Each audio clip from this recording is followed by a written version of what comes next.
This is episode 113 of the Gold Squadron podcast. I'm your host, Dion Morales, and today I'm joined by my co-host, Marcel Manzano. Okay. Are you like prophesizing? By the way, today it's Founders All Day IPA again, but I'm going a little more ghetto style, and I downgraded from the bottle to the can, courtesy of John Babcock. Thank you, John. And William, I brushed my beard before the podcast. Hagewood. Oh, it's looking sharp. Real sharp. Today, honestly, we have a bunch of different topics. It's going to be really fun to talk about. I'm excited to do all that. But before we go anywhere, we have finally the laundry list of patrons. So for the last few weeks, I haven't been able to read the list because just the Patreon site wasn't working and able to get me the list. Here we go. We got quite a few names. Thank you for your patience. Let's do this. So thank you to Stuart, George, Shane, Gregory, Matthew, Dustin, Garrett, Steven, Scott, Cody, Justin, Dewar, Bradley, Justin, Andres, Radomir, Christopher, Dave, Justin, Jason, Ezekiel, John, Alex, Charles, Sean, Corey, Nick, Jonathan, Sam, Christopher, and Edward. Hey, I think that was my best one yet. That was pretty Nicely done. That was pretty good. That was pretty good. All right. Topic number 1. Marcel, how's Team USA going? Good. Actually, we've been on a little bit of a slow, quiet period. We haven't really discussed much. I know the next thing that we want to do is talk about the t-shirts. Not talk about, finalize the t-shirts. So Tyler Tippett, the hero of the Empire, is not being the hero of the t-shirts. So he needs to get on it. So he'll Come on, Tyler. He'll get on that. Yeah. But other than that, yeah, we're excited. More of the European people that are on the other teams keep winning stuff over there. So that's kind of scary. But yeah, we're gonna go over there and I'm really excited. More than anything, I'm just really excited to go and just like disrupt things over there. I don't know. Bring the degenerate U.S. meta over there. Over there, they're so pure. They win with A-wings and things like that. No, we're ready to take the hot garbage over there and just, yeah. If triple jumps are still around, we take that too. And then if what is it? The other one, Dengaroo. Yeah, we do that also. We got no shame. All righty. So our next topic that I want to talk about today is kind of a weird one, and it was spurred from somebody who sent me a message through Facebook. And we're going to be talking about ship modification. Specifically talking about ship models. So we'll go ahead, we'll flip to the picture, and those of you who are listening at home, I will do my best to paint you a picture with my words. Okay. So let's start by taking a look at this ship right here. Okay. So the question that I just said I was going to paint you a picture with my words, and I'm not doing that. So on the screen here, we have what is a Star Viper, but the only original piece of the Star Viper is the very center little cockpit. The rest of it is essentially crazy looking tentacles, black and red and like a yellow beige, all over the place. We'll maybe make a little imager album and put all these in there so you guys can look at them later. But it's crazy, right? And the question that was stated was, if I was in a tournament, do you think anybody would have a problem with this ship model? I want to start by going to the rules, and then we'll go into opinions, okay?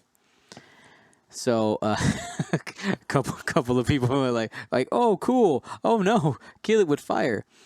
Alrighty. So here's the rule. If you look under component modification in the tournament rules, it says players may paint their ship miniatures, but, next sentence, they cannot modify a ship miniature in a way that would create confusion about what ship the miniature represents. So somebody called it a space octopus. That's exactly what it looks like. How many legs does it have? 1, 2, 3, 4, 5. It only has 6. what is it? Squids that only have 6 legs. Anyway,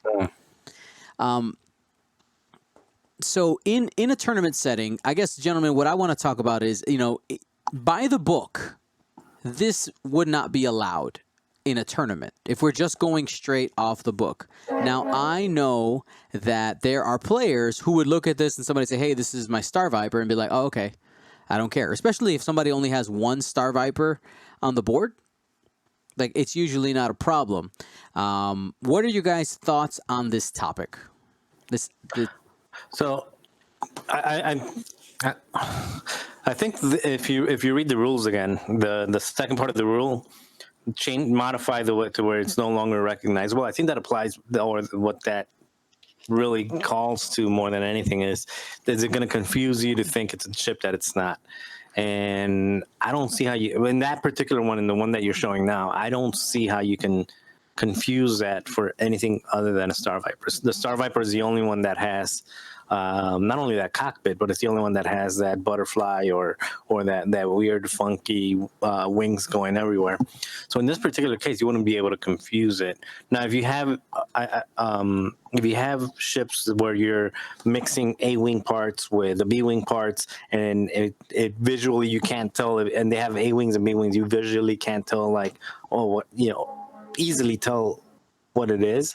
I think that you have a problem with that. Mm-hmm. But in most situations, I've never seen anybody give anyone else a hard time about the ships that they have, and nowhere in the rules, and it happens all the time.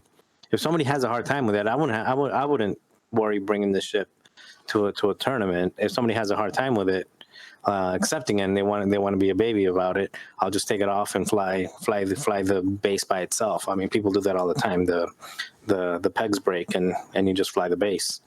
So, yeah. All right, what do you think, Will? I would totally allow something this awesome to be flown. I would not forget what this ship is because it's so unique. I'm on the same boat as myself. Do you have other pictures of other crazy ships? Yes. Nice. This is just the starting one. All right. But yeah, I would say when it's this unique and this cool, I don't have a problem with it. I would think that this is encouraged, this kind of creativity. I guess my opinion might change on other ships. Okay. And that's definitely where I kind of want this conversation to go. Is it's really dependent from model to model. I personally think, like, if you're playing with me, Marcel or Will, it sounds like we don't care, right? In a tournament setting, though, if you're bringing something super crazy that might be confusing or doesn't look like the ship, like, I would say this, at first glance, if somebody who wasn't as familiar with the game, because we only see ships through our personal lenses, right? We have looked at all these ships in the game so many times that we immediately recognize the cockpit on it and say, oh, it's a Star Viper, right? But somebody who's new might actually get confused, something like this. I think that the safest thing you would do is keep a copy of the original model with you. Just keep it in your bag or whatever your tournament case is. And if somebody asks for it, you can just slap it on there. So that you have something. So what we're going to do is we're going to go through a little album here. If you caught it on Facebook, I actually asked for someone to say, hey, what are your craziest mods you got out there? And we're basically going to say, like, hey, do you think this one would be an issue or not at all? So the next one, go ahead and take a look here, is submitted by our very own Brandon Prokos. It's a YT1300 with basically the engines from the DeLorean in Back to the Future.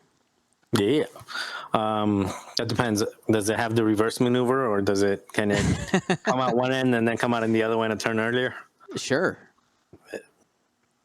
Flux capacitor. Yeah, I mean, so this one's fine, right? Like, this one even remotely starts to confuse what ship it is. Yeah. Yeah, so I think this is a no-go. And wait, just to go on and just tell you how liberal I'm going to be with these, you can literally take a I don't know, Darth Vader action figure and stick a peg up his leg and put him on a base, and I'll allow it. Like, oh yeah, that's Vader. Yeah, so but let's keep going. But that'll probably be my answer. But my immersion. All right, here's the next one. Will, what do you think? Clearly. Oops. Whoa. Oh, too far. Oh, I broke it. Views. I broke the cast. There they are. I pressed the refresh button. All right, sorry. Oh, Will, what do you too many think? buttons. All right, so this Blackhawk that you're showing on screen is clearly a hawk. I don't think there's any question about that. Cool modifications. Got the extra blaster gun on the bottom there, but clearly a hawk. What about this one? I want to say is a hawk still. You see, right? There's the hesitation. So for those of you this could be a weird quad jumper. It kind of looks a little bit like a Karax fighter too. Right. So for those of you who are watching at home, what it actually is, you have the hawk body with some extra fins on the front and a quad jumper that's been sawed in half and been placed as the back engines. And right, so this is one where if somebody, so Marcel, you said, right, it does kind of have that Kirax shape. It has major parts that are quad jumpers. I think it's super cool, and that's not what I'm debating. The question is, do you think there might be confusion in a tournament? Yeah, that one that's probably the first one where I would have a little bit of an issue with. I would I wouldn't mind you using it against me. Actually take the little fins in the front. I think that kind of kills the look a little bit. Personal opinion. we're not critiquing people's art here. That's not what today's about. You know what? If you could put like an autopilot drone wing in the front, then we'd be all right. But seriously, I wouldn't have any issue with it. But for somebody who has a ship that's this modified and this different than anything else that exists out there, you definitely need to bring an original too, because you might run into a player that's not been around for a long time and just gets confused. So you want to keep a little bit of consistency for, like you said earlier, for newer players. Yep. All right, here's the next one.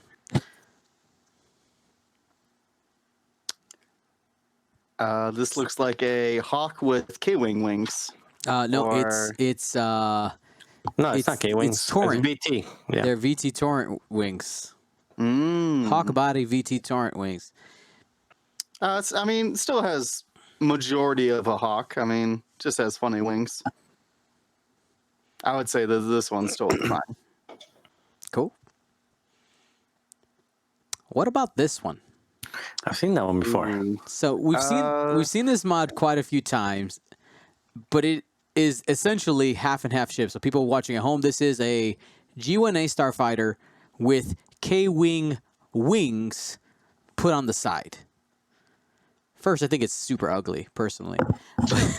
I'm just whoa. Yeah, Judgy Dion is out today. But this one's a little weird. You can use context clues to figure out what actual faction it is, right? But I would guess that it's supposed to be. I would allow this as a Mist Hunter. I would not allow this as a K-wing. Mm-hmm. Agreed. I would not allow it on pure principle. Because it has K-wing wings. No, because it's ugly. Man, I thought I was being judgy today. Oh. All right, here we go. So this is a TIE Interceptor body. Some type of TIE fighter-ish body with the wings. Like, what are those? A TIE Defender? Two TIE Defender wings on each side?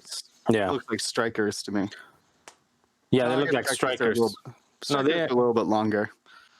Yeah, I think they are strikers. I think it's striker wings. I don't know. I don't think they flap. Together.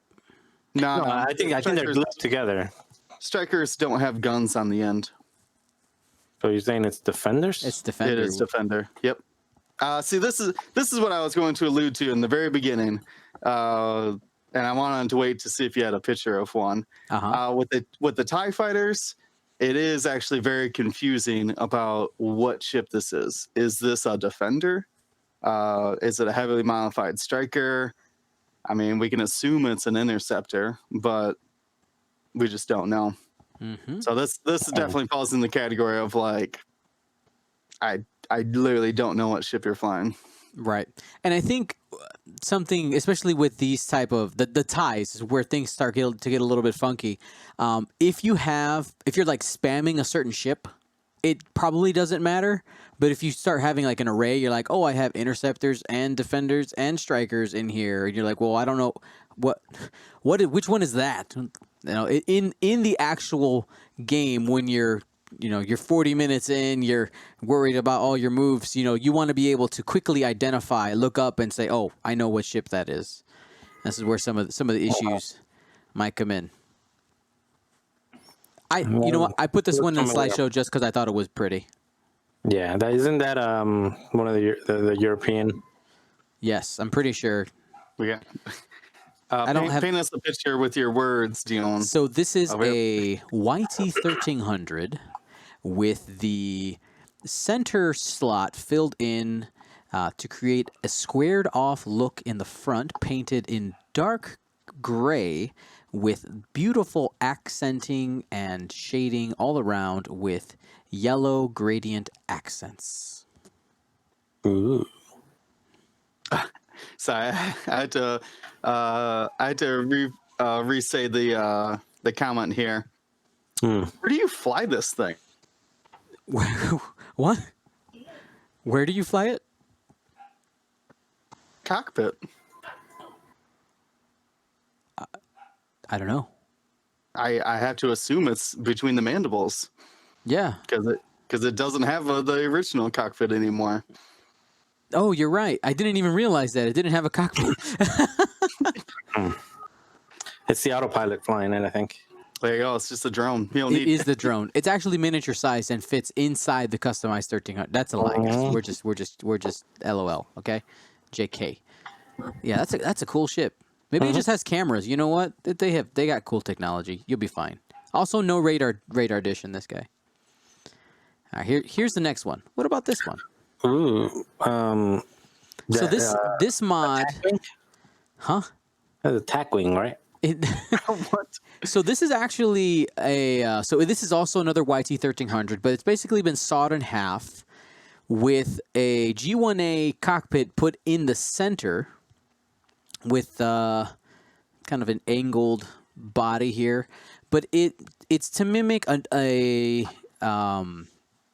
it's the Volt Cobra is what it's called. It is a Star Wars ship from the EU. I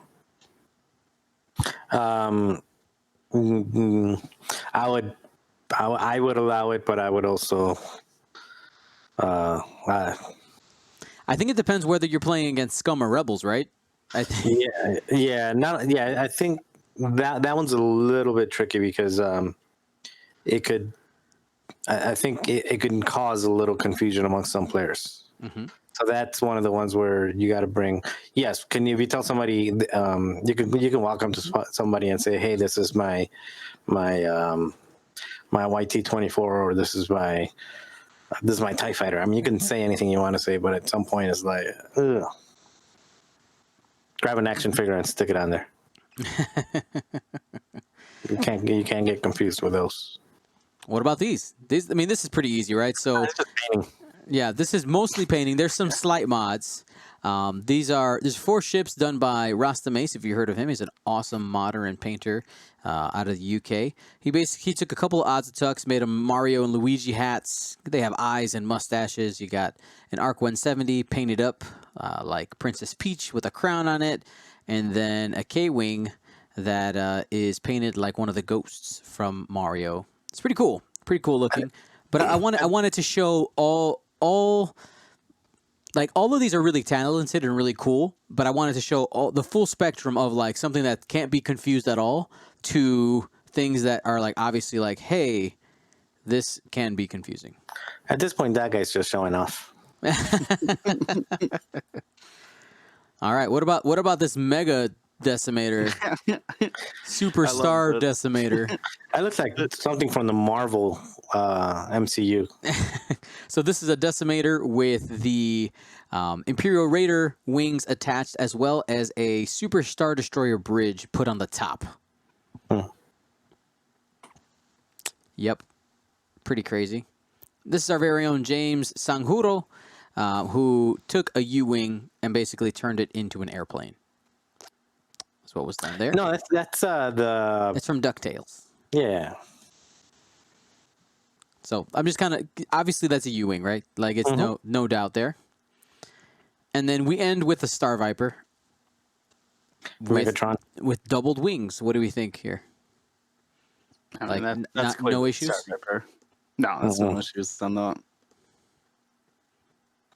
Oh, sorry. Oh, Oh, sorry. Yeah, we'll go back to that one. Actually, We're that going was rapid fire now. Jeez. so. This is a Phantom 2, a Sheathipede that's been modified to look like Koopa from the Mario games. Also done by Rastamace. No confusion, right? Because the body shape is the same. It's just basically additions onto it. Mm-hmm. that's awesome.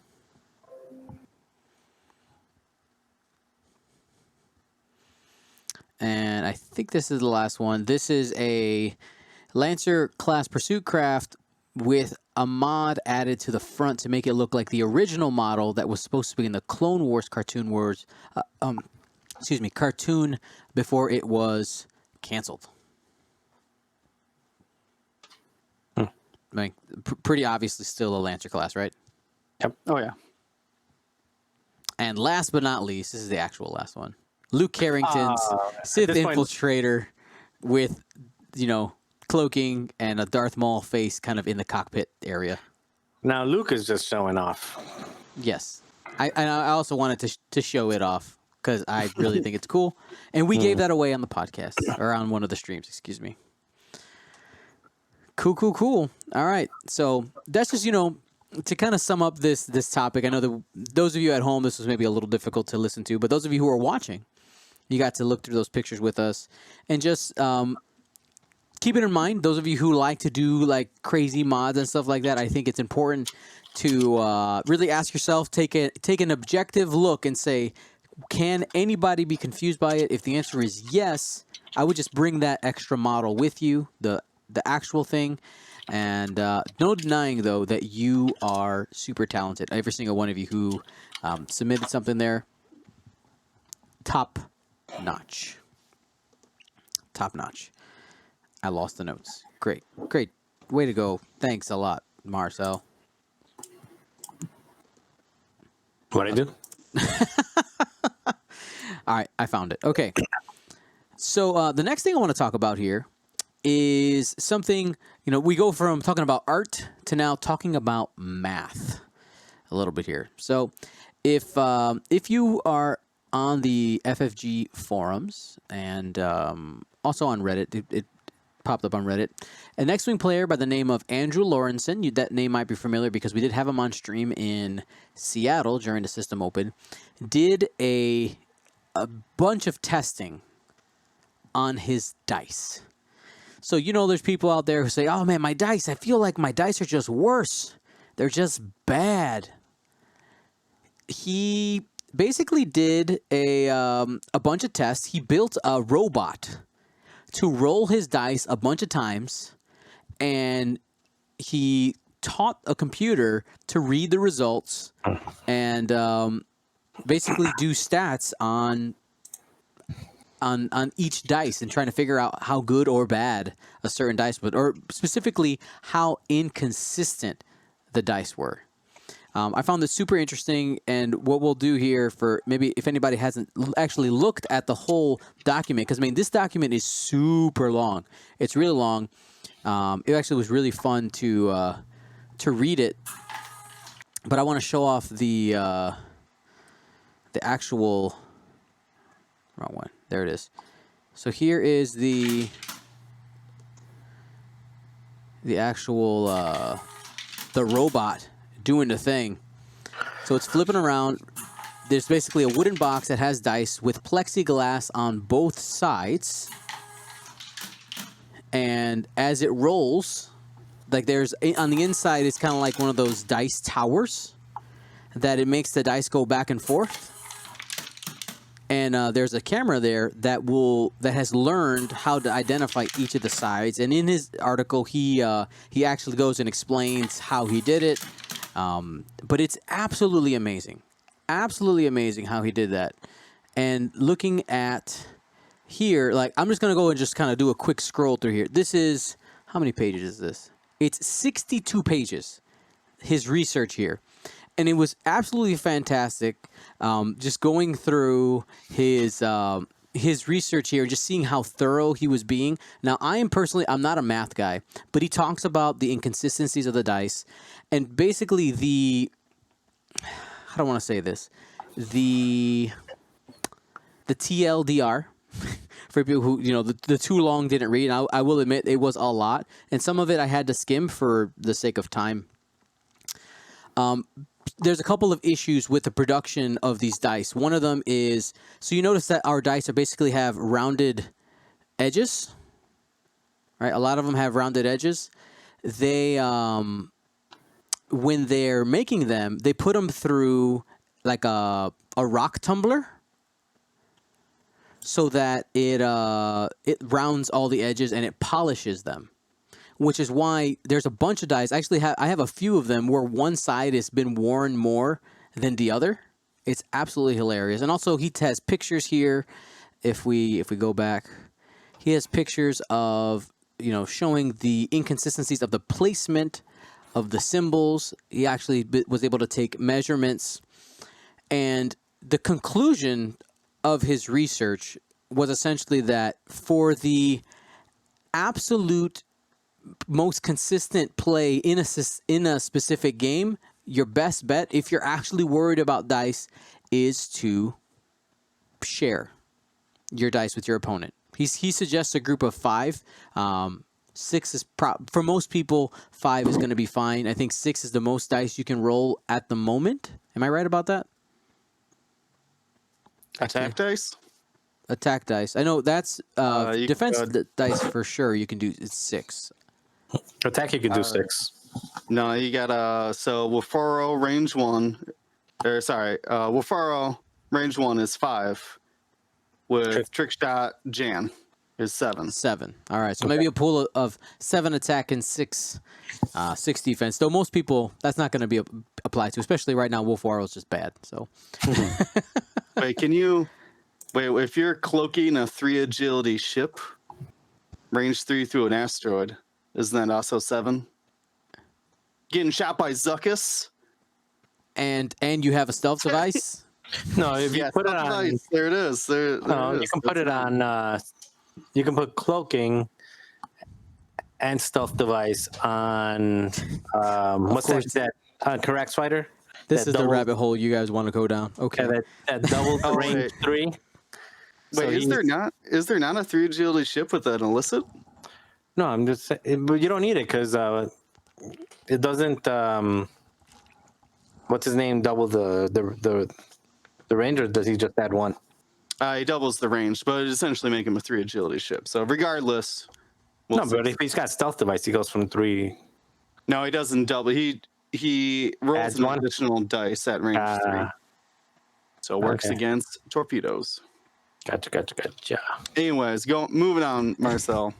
It's all right. So some of the other points that were brought up is in the design of the dice is really the biggest issue is the fact with the rounded corners and how they do it. It's not a consistent process because they're literally in essentially a barrel-ish type of thing, and it's just spinning, and it's like hopefully these are even, and they're all done.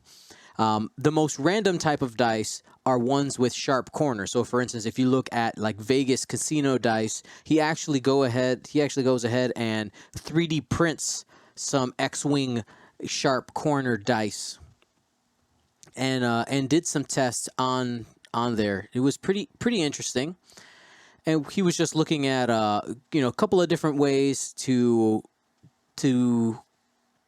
to try to bring more quote unquote fairness to the game. And of course, if we're talking about just straight math, one of the ways he said was the most fair way to play was using the dice app. I know nobody wants to hear that. Nobody wants to hear that. But if you're looking for mathematical fairness, it's the dice app. Or just walk around with 46 dice in a bag and just pick whatever comes out. That's true. But what if 45 out of your 46 are bad, quote unquote? Then we're sharing dice.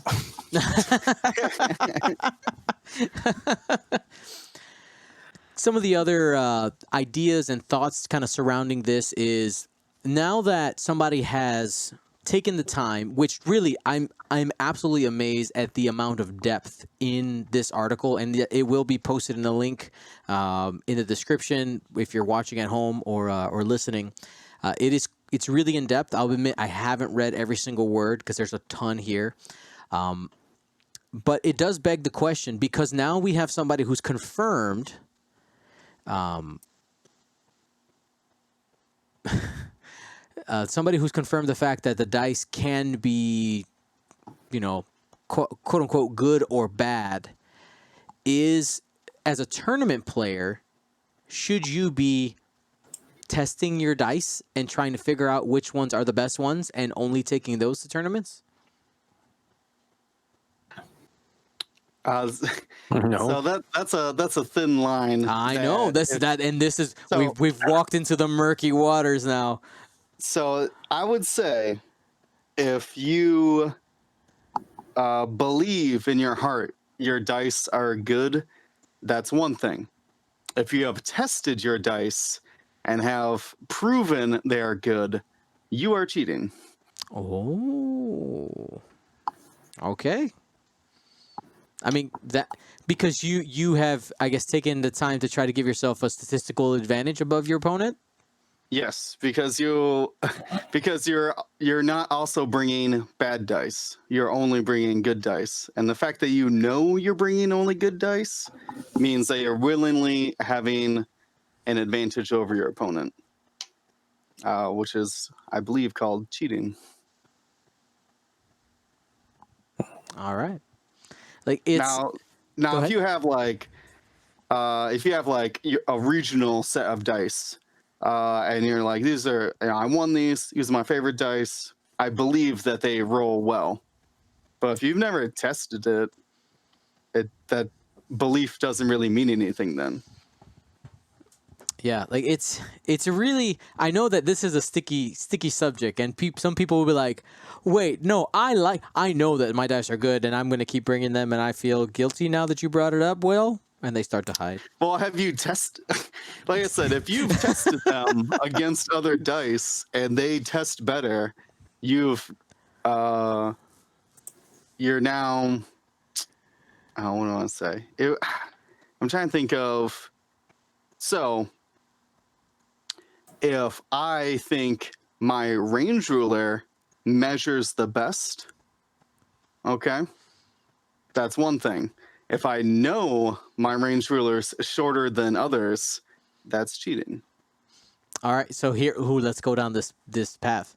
What about advantage templates? My FFG official templates, they give me advantage. Am I cheating?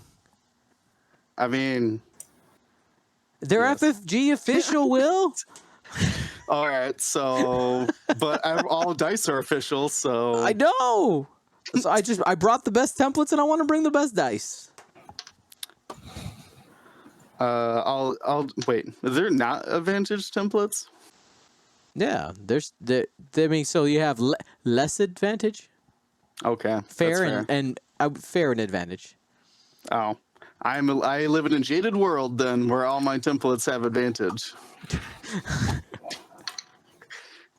Yeah. So I mean, it's, again, guys, we're doing this in lighthearted. We're not judging anybody here, but it's an interesting question, and I would suggest that if you're curious about the information, definitely take some time and look at this, because I find it really interesting. He actually goes through the process of, let me go ahead and flip back to this. He actually goes back to the process of how he built it. Very, very specific instructions, has all kinds of formulas and graphs and all here. Like this was a significant amount of work into what he did. Like it's quite amazing. You know, he had a pretty large sample size of dice, and people are asking, well, how many dice did he test?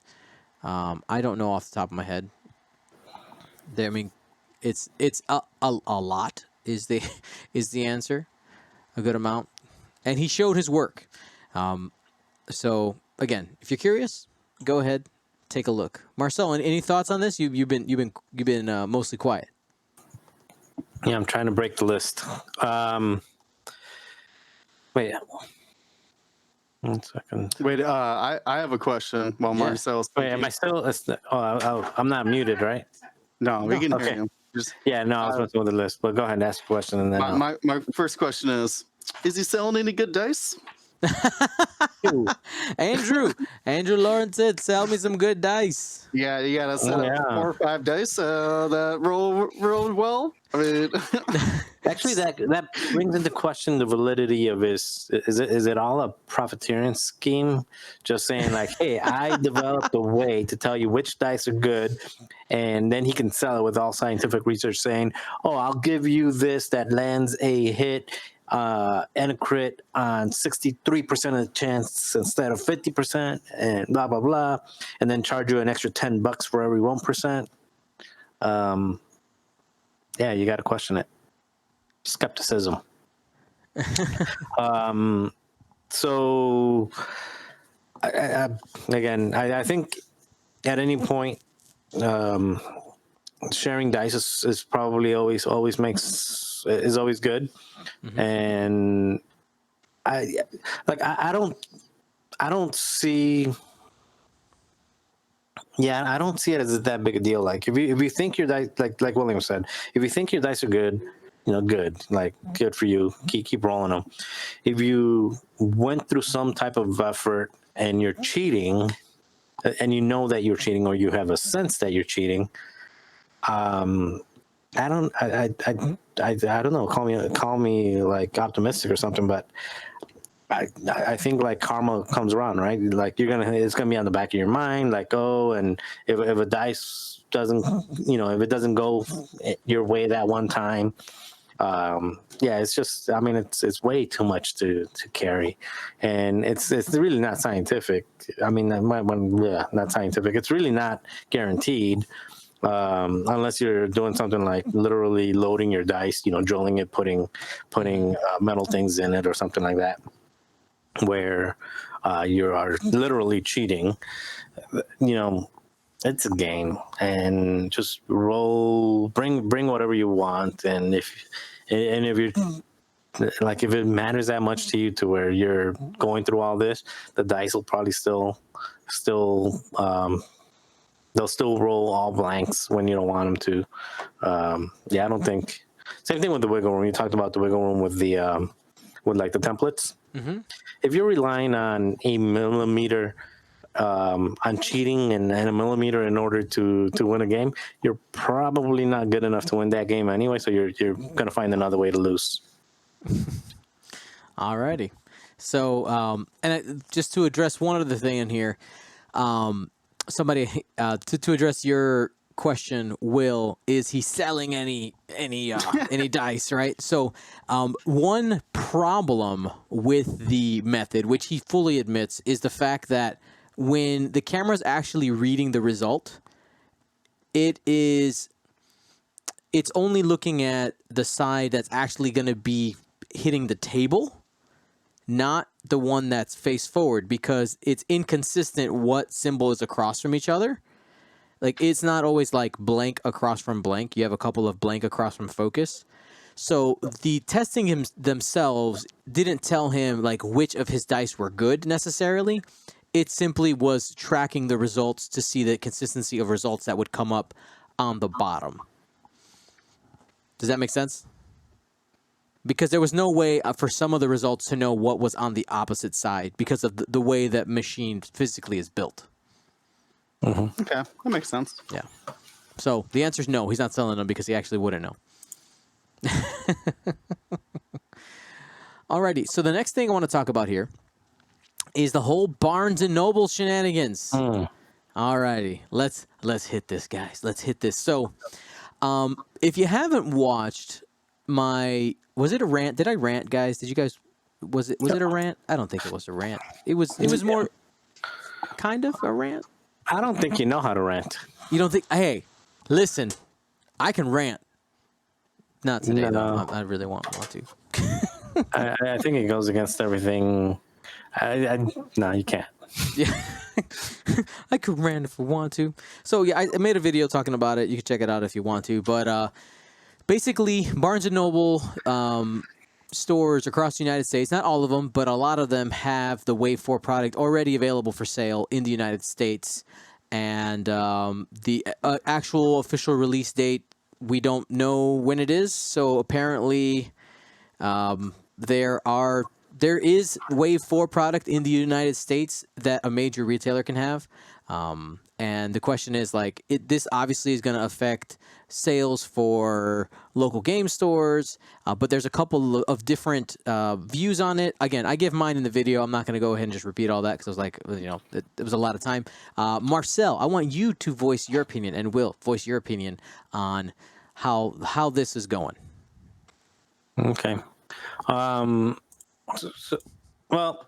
this is the way I look at it, because voice my opinion on what specifically about the whole release. I mean, just whatever. Anything you want to talk about in this realm, go ahead. Just give background if you need to. Okay. Because in my video, I jump around too. So whatever you need. Yeah, there's a whole lot of stuff on there. But I'll talk about the Barnes and Noble thing and this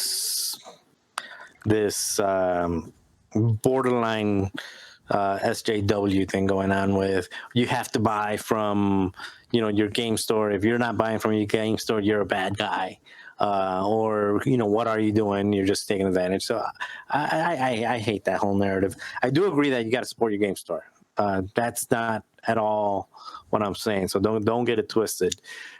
But yeah, you also have to realize, like, your game stores, they're local and small for a reason, and they have a certain amount of audience and they have a certain amount of reach. And it's usually like every time you go to your game store, there's no coincidence why you continue to see the same people week after week, even if they're playing a different game. Like, we go to Pastimes, and every week we have the same Magic and every other players. It's the same people. They don't change.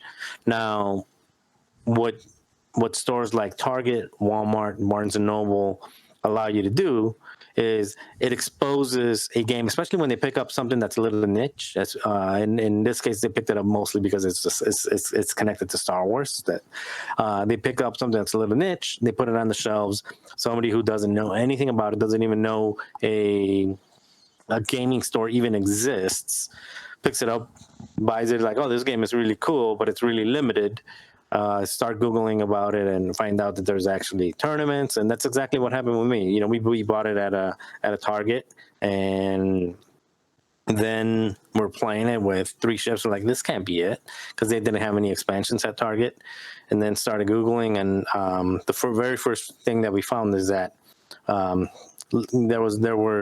I found other ships on Amazon first. So I bought the ships on Amazon, and then I found out later on that you can actually play it against other people and I saw an advertisement on Facebook, not an advertisement, like somebody, like on Google, it showed up that Pastimes had a tournament on Sunday. It was like 8 people, and that was like the first time I ever played against somebody that wasn't my brother.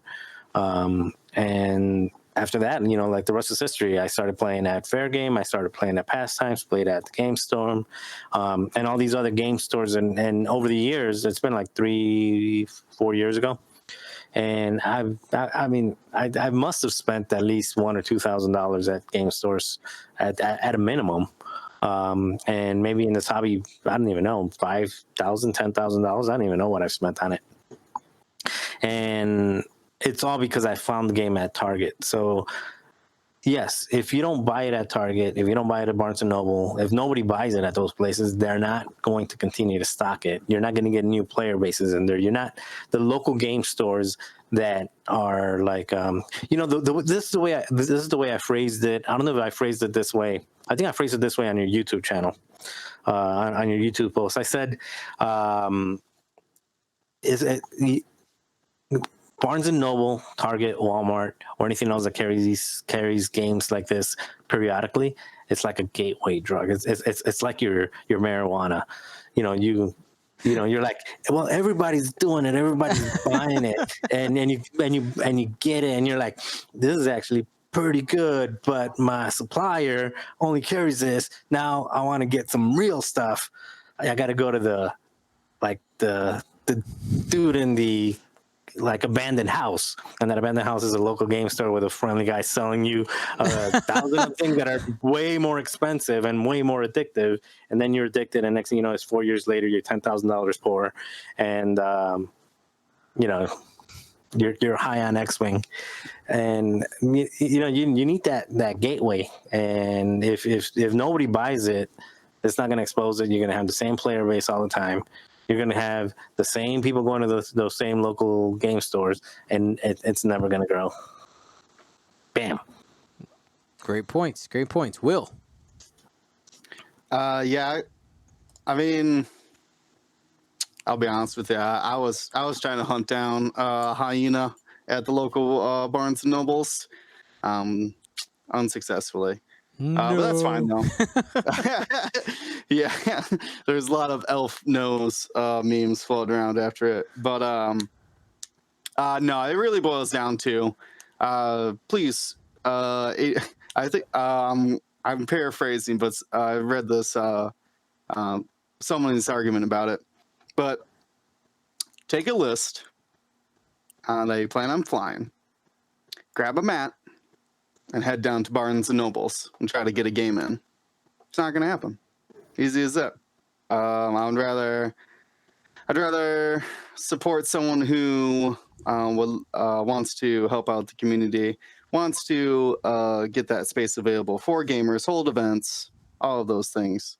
Now, nothing against Barnes and Nobles. I mean, clearly they're one of the few physical bookstores, and clearly are trying to expand into other areas like board games, tabletop things, miniatures, even Lego sets. I don't know. They do a bunch of things now. So while it's not preferred.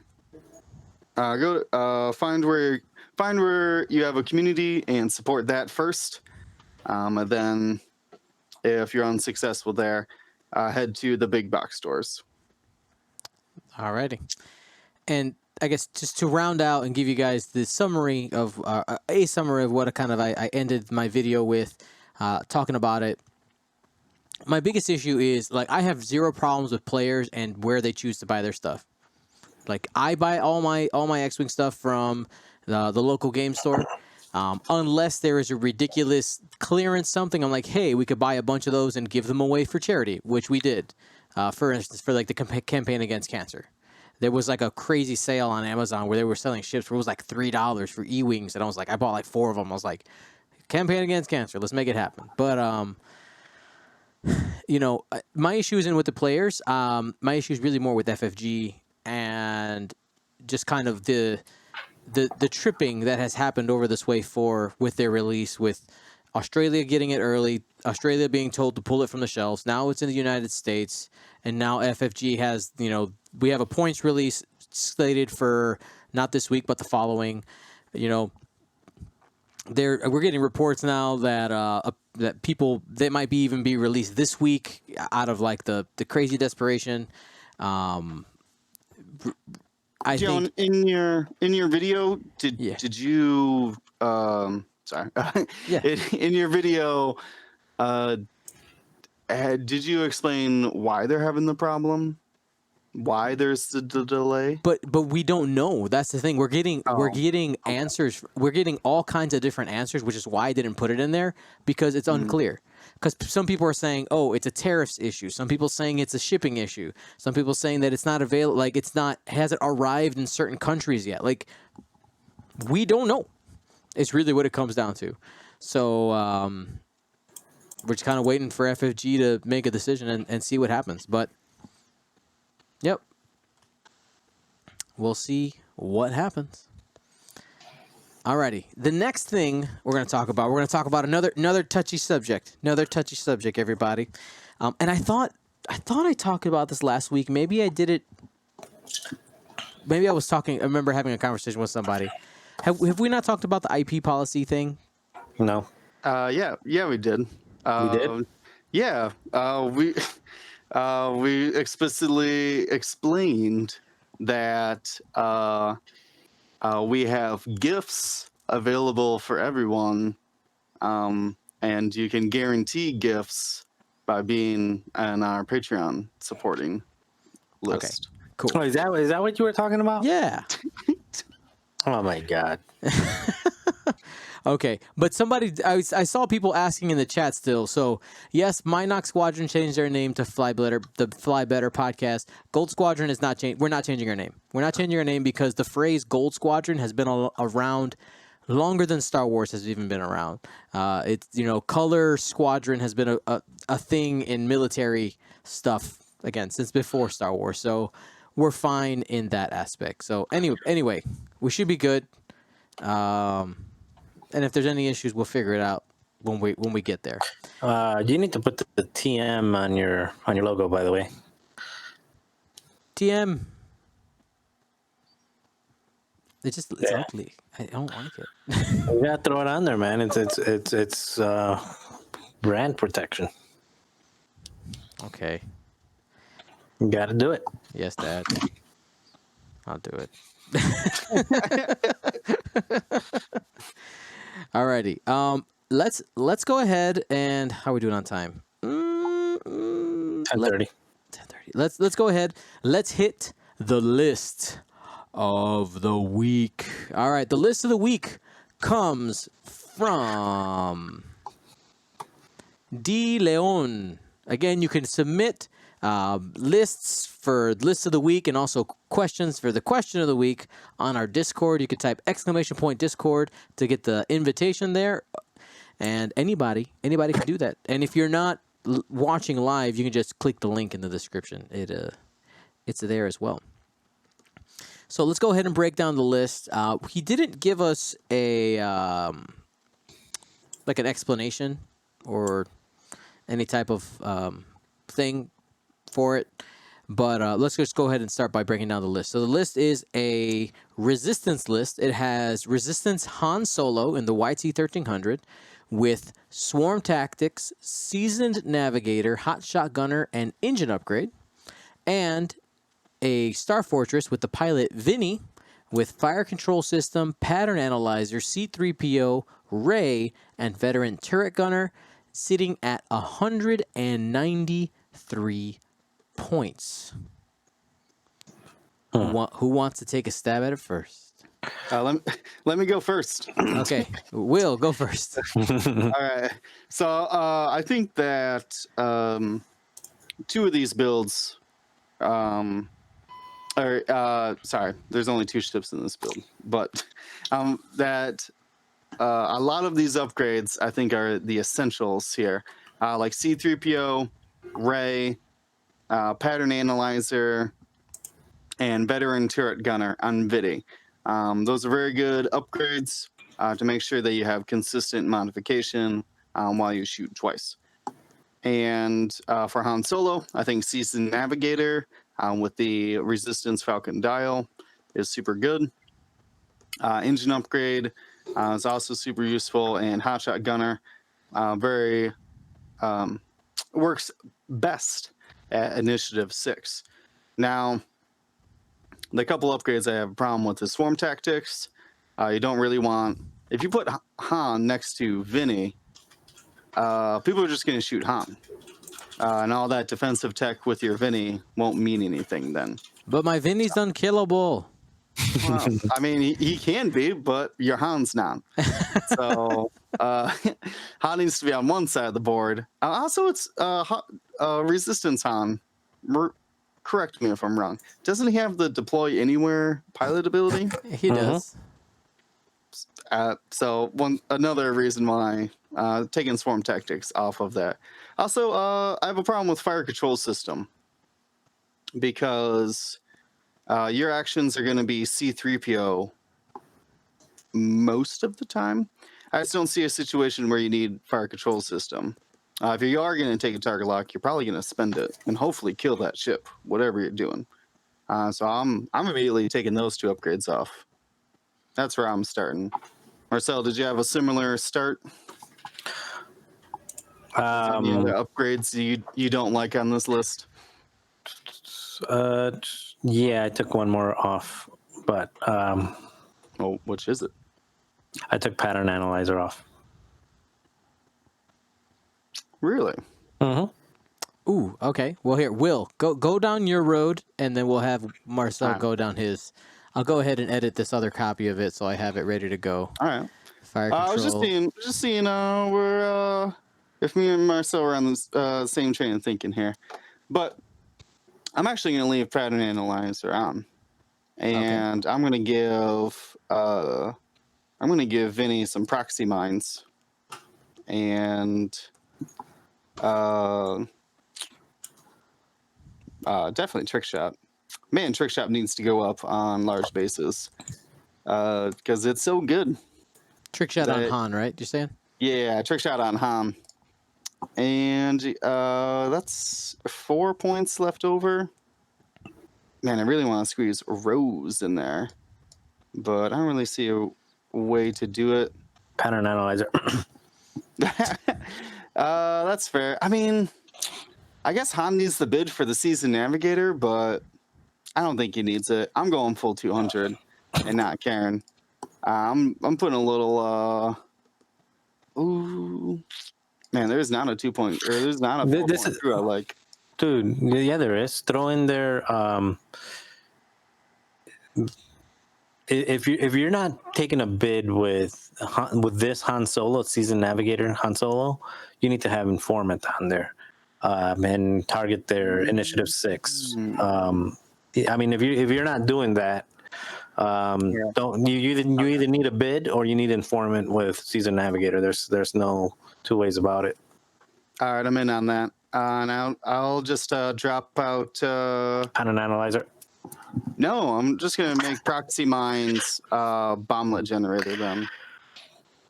No, that's worse than proton bomb. No, Proton bomb.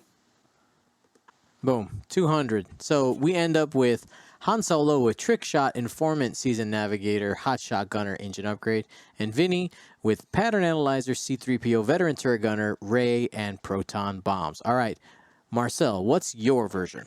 All right. I actually did not go with the intel agent, even though I would if you were not having a bid. So I started out the same way he did, dropped fire control system, dropped pattern analyzer, and dropped swarm tactics.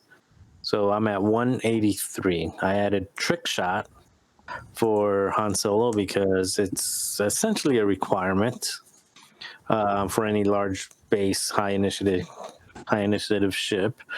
Went with seismic charges instead of protons on Vinny. And then, let me see what else I threw on there. We're at 188, right?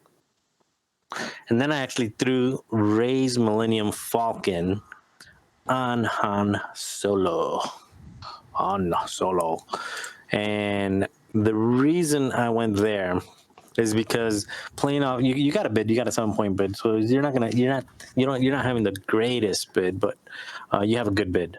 And if you want informant just to guarantee that you know where people are going to go, you can throw informant on there as well to go up to 198. So that's fine as well. That way you can guarantee that you know where initiative 6 is going. So actually, let's do that. Let's throw informant on. Actually, I did not did not even think about the combination of. Don't steal my thunder. I'm not. I'm just Quiet, pointing, Beard. I'm, Quiet.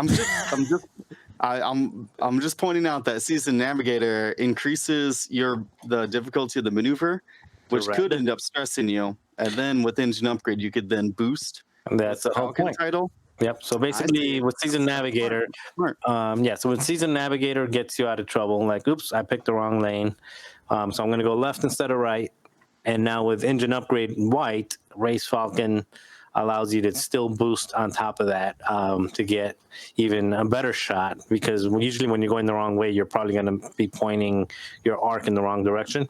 And in a critical situation, it also lets you to double stress yourself to it lets you double stress yourself and still rotate your arc in an emergency situation if you change directions. So, yeah, right there. Very cool. Yeah, and I actually like the. Here's the question on this. Hotshot Gunner on Initiative 6 who wants to move last, doesn't that cause you? Does it give less of an effect for Hotshot Gunner? No, because it only happens against other Initiative 6. Okay. Yeah, that'll only trigger against Initiative 6. But again, with this one, with 198, with this version that has Informant on there, you know where their Initiative 6 is going to go. And yeah, so you know where their Initiative 6 is going to go, so you can still react, and on top of that, you can still take some actions, reposition, and do other things with it. I like this list, actually. It might be interesting enough to take the league. So, what is the rating of this list? I would actually put it as I think it's pretty solid, pretty competitive. It's not It's not a Jar Jar? Oh no, I think it's better than a Jar Jar. If you could find some more dice modifications for Han instead of just dial manipulation, I think it could get bumped up into a competitive tier. Yeah, but in my view, the Season Navigator is there for emergency, not for. You're not going to use that every time. You should use it every time, though. Season Navigator, no. You choose the right maneuver. Season Navigator means you made a mistake. Or you could have perfect information. Well, with Informant, you do have perfect information. But yeah, with Season Navigator, most of the time, when you're flying Initiative 6 pilots, you kind of know, you have a good idea of what the opponent's going to do, and you're making good decisions. You're making good guesses. So I would argue with you on that point, because the whole point of bringing an initiative ship is that you don't have to necessarily know where they're going, and you basically kind of put in a generic maneuver, and you make obviously the best players, the ones who are winning tournaments consistently, are making those perfect moves and maximizing the efficiency of their Initiative 6 ships.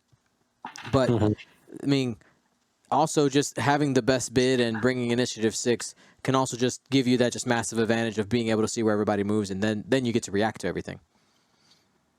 Yeah, because the whole reason why Season Navigator works on Han is that the two banks for the scavenged YT 1300 are blue. So when Season Navigator brings them down in difficulty, they're only white then. But what I'm saying to myself is that if you planned on doing a 2-bank anyways, if you believe that the optimal choice this round is going to be a 2-bank, why wouldn't you just set your dial to a hard 2 in the opposite direction? So that way you don't have to change your dial if they do something weird. It's kind of like I get what you're saying, but in that case, if you move it to the 2 blue, that'll be white, so you still get your action. Yeah, exactly. Yeah, that's the whole point. Yeah, so you still get your mods. That is the whole point. That you're usually, even if you're using CC Navigator at speed 2, you're still getting your mods, so you're still getting your action. All right. So I mean, lots of options there, and interesting debate. Maybe we'll come back to this at another point. I like it. All right. So let's go ahead and we're gonna hit our question of the week. Let's go ahead and pull that up here. So our question comes from Psych J7. And the question is here. So in honor of Father's Day, here's my question. What do you want to pass on to the next generation of X-Wing players? What quality would you want to see flourish in the new upcoming community? And what would you want to see gone? I leave it open-ended to include ships or playstyles, attitudes, etc. So we can just go around the horn here. For myself, the X-Wing community as a whole is extremely positive and fun. It's the only competitive gaming community I have actively been a part of. I played a little bit of Yu-Gi-Oh! When I was in high school, but I didn't participate in a community. I basically went out to a tournament maybe once every couple months or something like that, but I wasn't playing all the time. I wasn't even playing with people at school. From my vantage point, I think one of the biggest advantages and positive things that we do have is the almost family feel of a lot of the people in the community. Of course, all three of us, Will, Marcel, and myself, being content creators, and we go to a lot of events, we're already indoctrinated in, right? We're already in it, and it already feels good. But I even remember before, in the dark ages, before all the Gold Squadron stuff, having a lot of people to talk to, and the people who were in the community, going as far as reaching out and saying, hey, how are you doing? Are you having fun? And when I would play games with people, just having a good time, even though, I would go to tournaments essentially alone, not knowing anybody at first. So definitely the feel of the community. When it comes down to the the actual game for myself, I would hope that, of course, I want X-Wing to exist forever, right? We hope. We see games like Magic the Gathering that's been around for how long? Do either of us know, anybody know exactly how long that game's been around? It's been a long time. I would love to see X-Wing go that long, and hope that FFG could find the find the answer to keep the game fresh. The fact that the game can be adjusted with points changes and things as time goes on with list building challenges with the different hyperspace format as they change. I think that's a positive thing, and when it comes to something that maybe I'd like to see gone, I think one of the biggest issues with the game is that the game can essentially the game can essentially be won by not quote unquote playing. When you're if you're just like the infinite arc dodger and you don't engage, things like quad phantoms that win by just staying on one part of the board and say, hey, you come to me, and if you come to me, you're going to lose ships. Obviously not impossible to beat, but that's something that I'd like to see gone from the game eventually. Some type of motivator to make you play, and it's something that's been on my mind because of stuff. And I'll leave it at that for now. What do you guys think? I think we're gonna have a conversation after you left that after the after show. Like stuff. That sounds interesting. That sounds juicy. Oh yeah, stuff. Gold Squadron, Gold Squadron yeah. Classic, That a what? Gold Squadron Classic. Oh, Dot. Continue anyway. still going over my head. So yeah, the things that I would like to see passed on. I think it's a lot of the same thing. It's a community. It's the people. I hope that it continues to stay the type of community that it is, and it never becomes all overly competitive to where people are. And I think it was for a while, but it seemed to have toned down a little bit. But people just do anything to win, and you have. Yeah, we're just really the focus is on playing and moving plastic ships versus winning. I hope they don't ever go into some of the direction that they've gone with other games like Magic and stuff like that, where they're putting cash prizes and things of that nature. Just because, again, once you start putting monetary value and you're doing other things like that, people behave differently, people act differently. So hopefully they never go and do that. I hope they don't. And as far as the things game related that I hope to pass on is the same thing, where your movements matter, and even though there's always some combination of deck building, where this combines with that, and there's those types of elements where it always remains a dog fighting game, and whenever we start leaning towards that, what was it called, like whatever that VCX and Fen thing was, or things like that, where your maneuvers don't matter as much anymore, or where people are starting to fortress. Yeah, Ghost Fen, thank you. Yeah, that when as soon as things like that start coming around, and more recently, the stop break con, whatever you call it, things like that, for that to start being, for that to move away from it even more, even things like things that are considered legal, but we kind of know they're not in the the spirit of the intention. game. Yeah, they're not in the intent. Like, and again, this isn't a hating on anyone. You're just using the strategy and you're using what's available to you.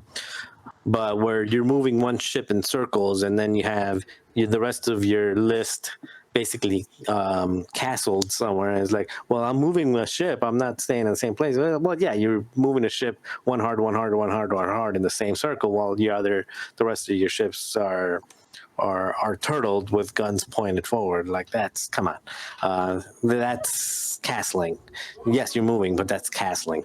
And then same thing with things like you said with the plot phantoms, where it's like the same maneuver over and over and over again, and it's not engaging. You're not engaging. So hopefully they find a way to keep things like that from becoming the norm, and as soon as they start creeping into the game, that they kind of nip it in the bud early, now that they have more tools to be able to do that.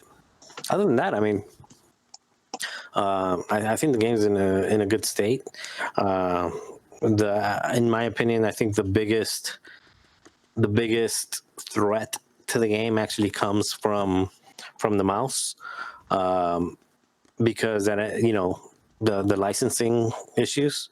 So once licensing becomes too expensive, or once the movies start turning people away because the content's not good, I think that's probably where the game is handicapped versus something like Magic the Gathering, or something like Warhammer, where you're not relying on a licensing in order to get players. Will? Hold on 1 second. All right, just so you guys know, the people at home, Will had a critical internet failure. Wait, no. Oh, did he? Oh, I think he got it fixed. I fixed it. All right, we got double Will. You got to hang up on your phone though, Will. I'm still learning. Hold on. But I got an easy fix to this. Sorry.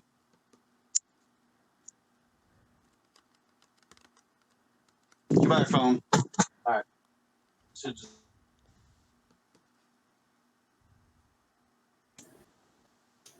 And another news. We lost him. He's gone. Yeah. All right. So I guess he'll jump in when Yeah, he I gets think back. his internet crashed again. Well, yeah. As we kind of stall a little bit to see if Will will be able to jump back on. Well, I guess we'll just jump in here. Positive life choices. It's positive life choices time. All right. Positive life choices. How many did you make today? Yeah. All right. So for myself, this week has been really good, guys. It's been really good. I ran 4 times since the last podcast. I biked twice. I biked and ran today. That felt really good. That was super awesome. So feeling good about myself and doing good things. My wife is adding to the motivation. So she's actually signed up to do a half marathon in like 8 weeks from now or something like that. So that should be a lot of fun, but also, she's got her training plan and things like that. So as a motivator for her, I'm trying to kind of train with her. Obviously, I'm not going to train up to the half marathon length. I would seriously injure myself at my current weight if I'm trying to do long runs and stuff like that. But making progress, I'm happy. Will, what were your thoughts on the last question? I'm sorry. It looks like amateur hour over here now. I don't know what's going on, but anyways, the quick things about the next generation is sportsmanship. I would like to see that passed down. I don't want to see the community become degenerate and actually want how do I say it? I don't want the community to get so bad and unwelcoming that it doesn't bring in new players. I think Marcel was touched on that. That we need the only way it's going to be successful is if the community itself continued being all players, no matter if you're what. Sorry, you cut off there for a minute. I mean, I don't know. I was filling sound. know. It's okay. It's all right. We got the gist of what you're saying. The chat wants you to hand down your beard to future generations. Oh. Yes, fine facial hair would be amazing as well. Will, positive life choices. How are things going, man? I was saying for myself that this week was really, really good. How about yourself?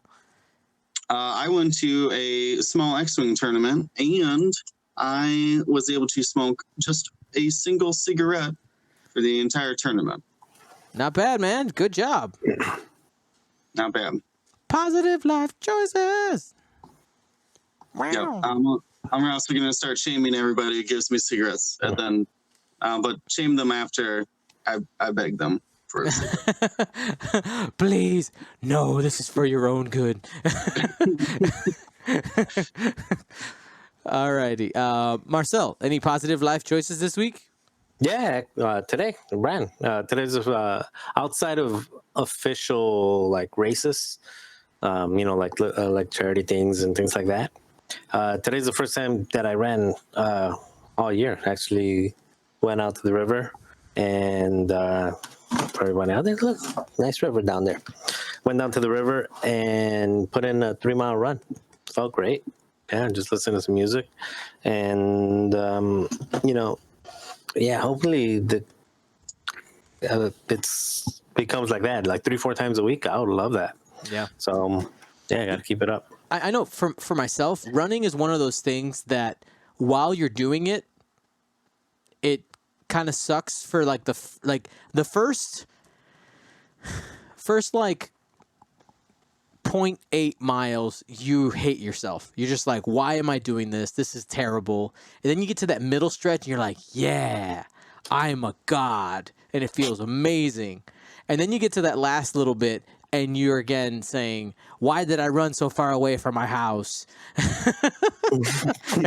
I got you're and that last little bit you're motivated just to get home. Now, for myself, I run on a treadmill because of my ankle issues and knee issues.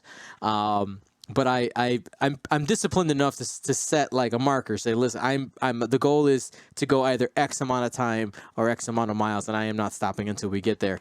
But yeah, same idea. You know, beginning all good. Sorry, it's terrible, and then the middle feel good, and the end is terrible again. Yeah, for me, it's getting out of the house. Like getting out is even today. Like I came home and I'm like, I'm gonna run. And then I'm like, I'm going to run. Well, maybe I need to go to the bathroom first. So I went and I sat down in the bathroom and then I started watching YouTube videos. And then next thing you know, it was like an hour later. I'm like, no, it's getting too late to run now. Maybe I should eat. I got the podcast later. I just kind of like, put everything down and went running anyway. I'm glad that I did. But that's usually what happens. Once last year, I used to work out 5-6 days a week. Easily, like I was in a habit. Now that I haven't, I don't even know if you know, but in January I popped my rotator cuff, and I haven't had surgery on it yet, so I actually can't get my arm past a certain point. But I used that as an excuse to not run, to not work out, and then it became a habit to not go out there. Like even with the damaged rotator cuff, I can still go for a run. It doesn't. Right. It doesn't stop me from running. It doesn't stop me from doing sit-ups and stuff like that. Looks exactly how I look. And yeah, so I think the hardest part now is just like walking out the door. Because as soon as I take the first few steps, I'm like, oh man, I'm so glad I did. Yep. So that's awesome, man. Yeah, for myself this week. Wait, one more thing. Jomo7676 says, Marcel, take the stairs. I did on Saturday, and with John Babcock too. So Friday, John Babcock came over. We went and we bought Thai food. Turns out the elevators, we have 6 elevators in my place. All 6 elevators were down. And then they're like, nope, it's going to be a few hours. So we had his X-Wing stuff because we were going to go to a tournament the next day. We had his X-Wing stuff, and we had a case of beer and like 20 pounds worth of Thai food. And we went up. Oh my God. That and then the stairs is like those it's those building stairs that have like absolutely zero air. It's all just cement. Yep. And it's like not just claustrophobic, it's like really heavy, dank, it's thick. Yeah. air that just like it feels like you're breathing mud. And you can smell the dust as you're doing it. Oh God, that was brutal. Yeah, that was painful. So yes, I did take the stairs. Not my choice. Yeah. So the goal I set for myself today that I was really happy was to run half hour without stopping. So no walking at all. Just like running half hour straight. Not necessarily caring about speed, but I was able to do it, and I was really happy. I was super sweaty afterwards, but I was happy that I was able to push past that wall in the middle without stopping. So, we're doing it, guys. Positive life choices. We got to come up with a theme song of some kind. Anyway, thank you everybody who watched today. You can watch all of our live X-Wing content here on Twitch and on YouTube. And I know some people are wondering, like, Dion, when's the next event stream? I had a couple people. They're fiending for content, man. They're like, where is our streams? So if you type !events, you can see kind of the planning there. Some things are shifting. I have some weeks open actually. June. Let me pull it up here for myself. Events. I think the first week of the last weekend of June and the first weekend of July, I am available to go stream somewhere. So hit me up, guys. Let me know. And yeah, but then after that, pretty much it's all completely full. So trust me, August, you guys are going to be contented out. You guys are going to be, man, content hangover by the time we hit September, including myself. That's going to be a wild ride. So I want to remind you guys, if you haven't yet, make sure to subscribe to our YouTube channel. We're almost at 8K. Maybe did we hit it? Maybe we've hit it while we've been on here. Marcel, check. How many subscribers do we have? On what? YouTube. YouTube. Let's keep talking. I'll check. All right, he's going to check while we're doing that. All right. I want to remind you guys that anybody can join our Discord community, and you get special 7981. 7,981. Yeah, so 19 of you watching, hit subscribe right now. And wait, Dion, I got something for you right here. What? Wait, where is this? Oh, never mind. I can't do it. It takes 3 more days. Your Twitch Prime. I was gonna give you the sub. Yeah, I got 3 more days. Yeah, remind you guys you can hit that Twitch Prime button every 30 days. And lastly, but most importantly, if you enjoy all the content we make and you want to guaranteed receive awesome gifts while supporting all the content here, you can go to patreon.com/Gold Squadron. Thank you everybody who joined us today. My name's Dion Morales. For everybody here, Gold Squadron out.